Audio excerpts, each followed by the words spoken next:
Dagsa naman ang mga deboto sa Minor Basilica of Our Lady of Manaoag ngayong Feast of the Immaculate Conception.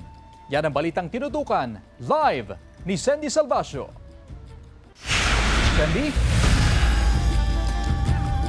Ngayong Feast of the Immaculate Conception of Mary ay dagsa ng daang-daang mga deboto ni Inang Birheng Maria, ang Minor Basilica of Our Lady of Manaoag. Karamihan sa mga nakausap natin ng mga bisita at deboto ay nagmula pa sa iba't ibang mga bayan at iba't ibang mga syudad, habang ang ilan ay dumayo pa mula sa mga karatig at malalayong probinsya.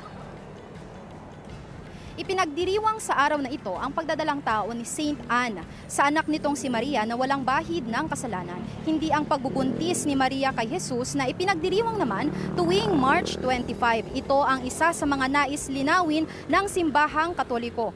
Chris, paminsan-minsan ay nakararanas tayo ng pag-ambon pero hindi naman ito naapektuhan ang pananalig ng mga deboto. Sa labas ng simbahan ay may mga nakaabang din na mga nagbebenta ng mga rosaryo, imahe, souvenir at iba pa. Ayon sa simbahan, ang huling misa ay sinagawa bandang 4:30 p.m. hanggang 5 p.m. onwards. At mayroon ding evening prayer na isasagawa naman bandang 6 p.m. to 7 p.m. Bago matapos ang December 8, dasal ng mga kababayan natin ngayon ang magandang kalusugan ng kanilang mga mahal sa buhay, kaligtasan sa sakuna at kapayapaan sa Pilipinas at sa buong mundo.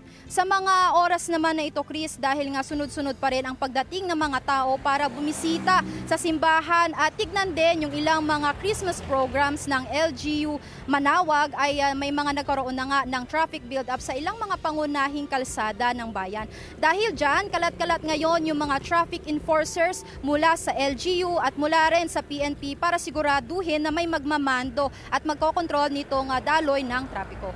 Yan muna ang mga latest na balita mula rito. Balik sa iyo, Chris. Maraming salamat, Sandy Salvacio.